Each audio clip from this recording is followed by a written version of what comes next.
Hello, what's up guys? Assalamualaikum dan selamat sejahtera. My name is Hafiz. Welcome back to my channel FZHD. Kepada siapa baru saja sampai channel aku, selamat datang. Dan kepada siapa yang dah like dan subscribe to the channel, terima kasih banyak-banyak guys.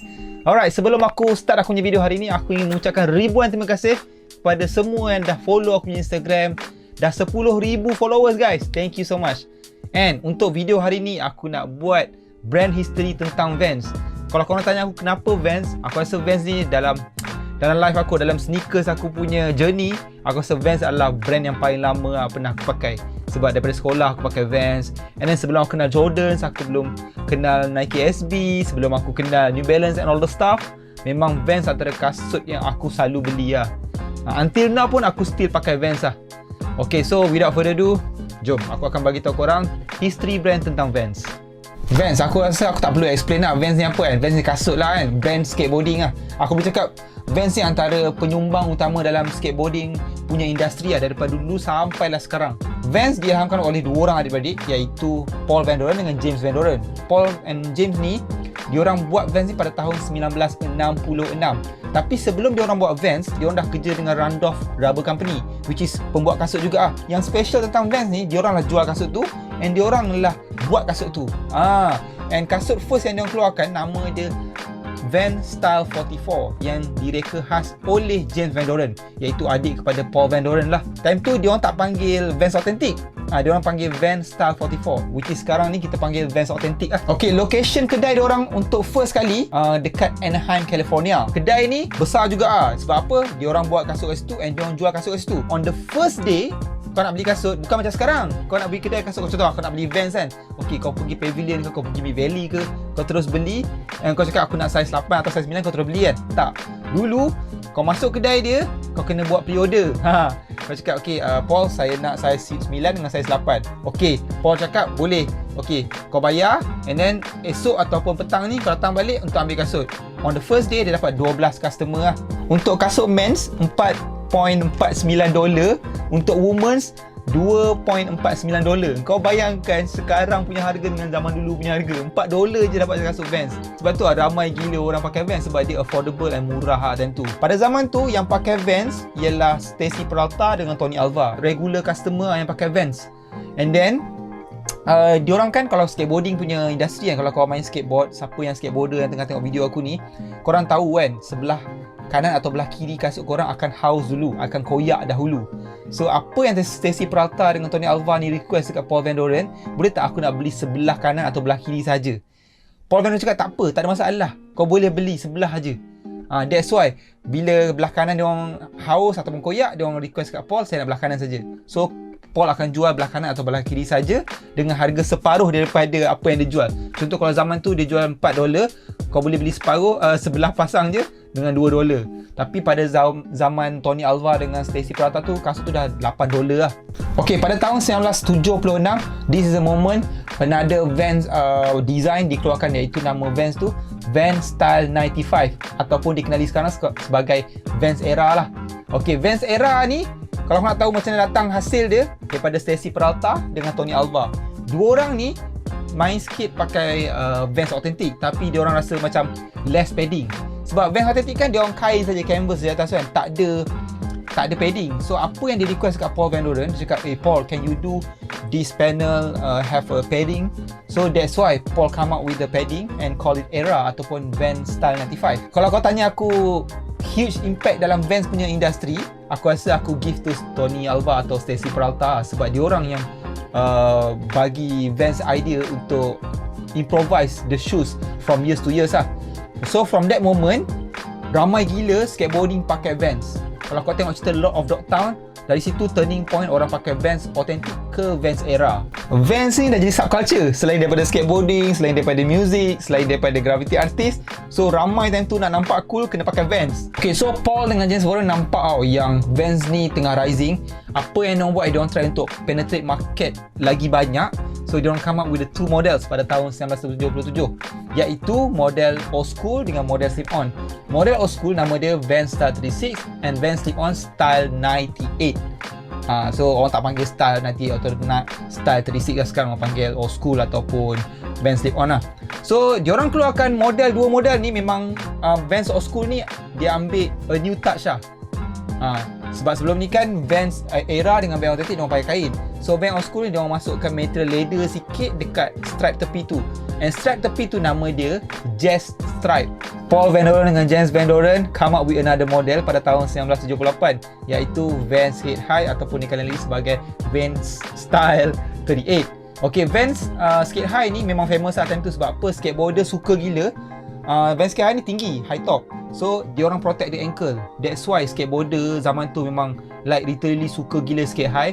And diorang time tu mana ada skate high punya shoes dekat dalam skate park. Sebab time tu memang tak ada lagi zaman Jordan. Jordan tak ada, Dunk pun tak ada tau zaman tu. So that's why memang zaman tu ialah zaman Vans. By late of 70s tu kan, diorang punya kedai dah ada 70 kedai dekat California. Dekat California saya 70 kedai siut. Banyak nak mampus. Pada tahun 1980, diorang punya famous lagi naik. Sebab apa? Diorang punya kasut featured dalam movies, iaitu Fast Time at Richmond Heights. So watak utama dia orang itu time tu Sean Penn lah. Watak dalam cerita tu nama dia Jazz Piccoli. Jazz Piccoli ni dia pakai kasut Vans checkerboard slip on. Dia carry macam tu, lepas tu dia pakai and then dia ketuk kepala pakai Vans checkerboard tu kan. Time ni sale Vans pada tahun 1980 tu naik like 20 ke 30% after cerita tu keluar. And fun fact tentang checkerboard punya design ni, Vans checkerboard design ni diilhamkan bukan daripada James Van Doren ataupun Paul Van Doren. Paul Van Doren nampak ada satu budak ni lukis checkerboard dekat kasut tu.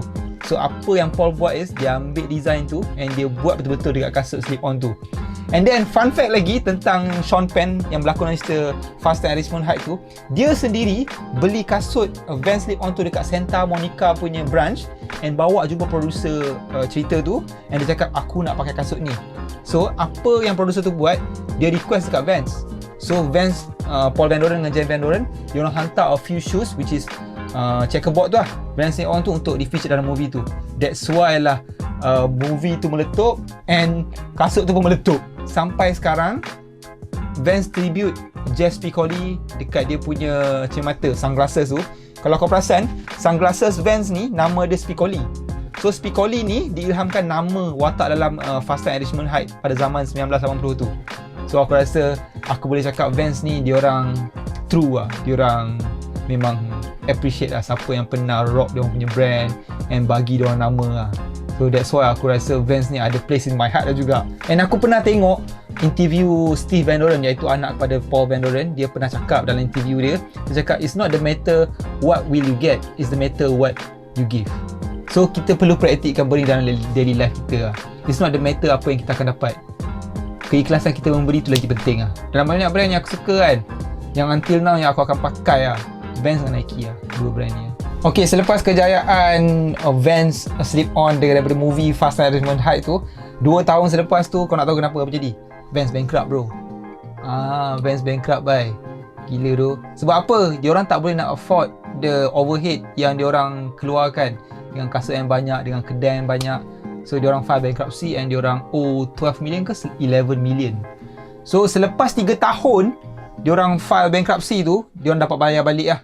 And then tapi dalam masa 1984, 1984 sampai 1987-89 tu, time ni kan Nike Dunk tengah naik. Time tu kan Nike Dunk tengah naik, Nike Jordan pun tengah naik time tu. So apa yang terjadi dengan Vans ni, Vans banyak gila miss opportunity lah. Sebab selepas kejayaan cerita cerita Fast Time at Richmond Heights tu, banyak producer minta Vans untuk sponsor dalam movie tau. Tapi Vans tak boleh nak realisasikan sebab dia ada hutang. Dia orang terpaksa bayar hutang bank. So dia orang terlepas lah miss the opportunity yang producer-producer filem minta Vans untuk sponsor dia punya kasut dia orang dalam movie. So sebab itulah kau akan tengok banyak zaman tu Dunk naik, Nike Jordan naik, Converse naik. Sebab Vans time tu tak monopoli dah sebab dia orang bankrupt. So bagi aku it's a big loss for Vans lah. But nak buat macam mana kan, tak ada rezeki lah aku cakap. Okay, kita moving forward pada tahun 1988-1989. Time ni Vans keluarkan kasut, nama dia kasut Steve Caballero. Apa yang terjadi pada Steve Caballero ni menarik sebab apa? Mula-mula kasut ni keluar, dia bukan keluar dengan half cap tau. Dia keluar Steve Caballero High Top. Steve Caballero High Top. Ya Allah, susah gila nak sebut nama dia ni. Dia skaters lah, one of the OG punya skaters lah. Pada tahun 1989 sampai 1991 ni, apa yang terjadi dengan kasut Steve Caballero ni, diorang potong tau. Diorang potong sendiri tau. Kasut tu jadi half, sebagai half cap sekarang ni kan. So diorang potong dan diorang selotip ataupun diorang jahit balik. So Steve Caballero ni macam pelik, kenapa diorang potong kasut aku kan? So dia try sendiri untuk cut. Selepas 2-3 kali dia cut, dia kata oh tak boleh jadi ni. Dia call Vans terus, okay, hey Vans, can you make my shoes in a half because I feel like it. So Paul cakap, it's okay, we can do that. Diorang buat. Diorang buat, time tu lah terjadinya half cap. Sebab tu lah nama dia half cap sekarang. So apa terjadi selepas diorang keluarkan Vans half cap tu? Vans jual company diorang kepada Macau Delu & Co sebanyak 74 million bro. Rugi tu. Kesian gila kat Vans. Lepas diorang jual ke Macau dulu, diorang tutup semua kilang diorang kat California ni. Diorang move diorang punya kilang ke overseas, iaitu China dengan Korea. Apa yang terjadi pada tahun 1995, diorang sponsored Vans Warped Tour. Okay, Vans Warped Tour ni bagi aku longest punya event lah. Sampai sekarang pun ada weh. Diorang buat ni bukan event lah, basically dia concert. Vans Warped Tour ni concert tau. Concert punk rock, banyak metal band pun ada. Hardcore, screamo, semua ada dalam Vans Warped Tour ni. And daripada tahun 1995 sampailah 2019, last year pun ada juga. Pada tahun 1996, apa yang terjadi is Vans collab dengan brand apa? Cuba teka. Supreme bro, Supreme. Time ni Supreme baru je bertapak dekat dalam industri skateboarding 2 tahun. Sebab Supreme start pada tahun 1994. So 2 tahun dia collab dengan Vans. Vans collab dengan Supreme. Kasut yang time tu dia keluarkan Vans Old School. Okay, pada tahun 2003, apa yang membuatkan Vans ni lebih mendapat sambutan apabila owner Vans iaitu VF Corporation memperkenalkan Vans Vogue iaitu Steve Millis. Dia memperkenalkan Vans Vogue ni untuk menggalakkan orang lagi beli Vans. Okay, Vans Vogue ni kalau korang tahu apa beza dengan Vans biasa dengan Vans Vogue.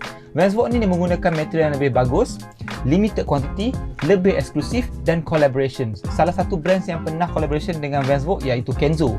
Kenzo itu high-end brand.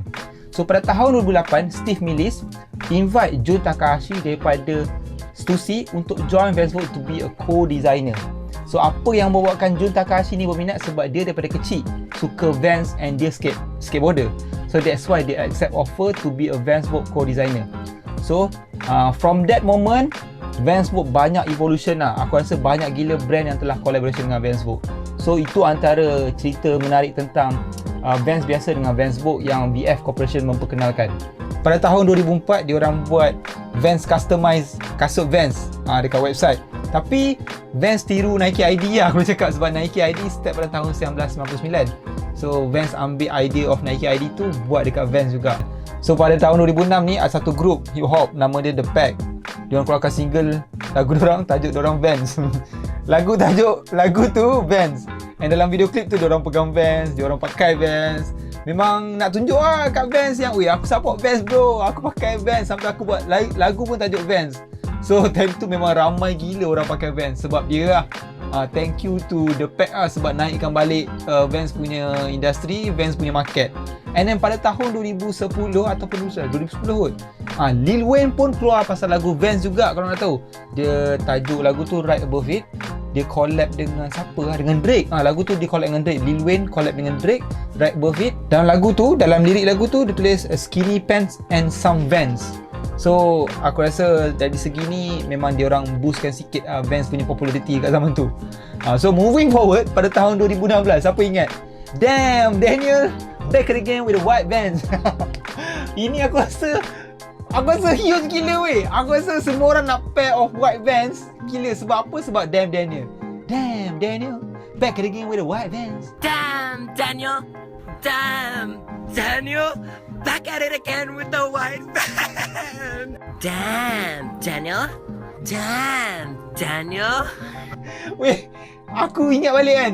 Ya Allah, memang gila. Sampai masuk Ellen Show bai. Mamat ni masuk Ellen Show, and Ellen Show bagi aku rasa dia bagi kontrak untuk pakai Vans kot sampai end of this year and berapa lama.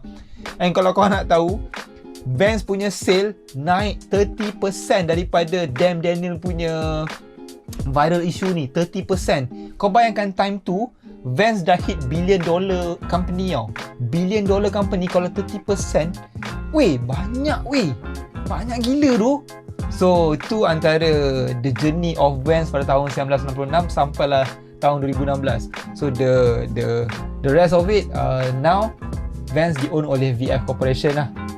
So itu antara van history yang aku nak share dengan korang, and I hope you guys enjoy it and like it lah. So kalau korang ada any questions ke, any missed out point daripada aku tentang Vans punya history ni, korang boleh list down below. And aku harap korang enjoy dengan episod kali ni. And thank you so much guys. Assalamualaikum, selamat sejahtera. Peace.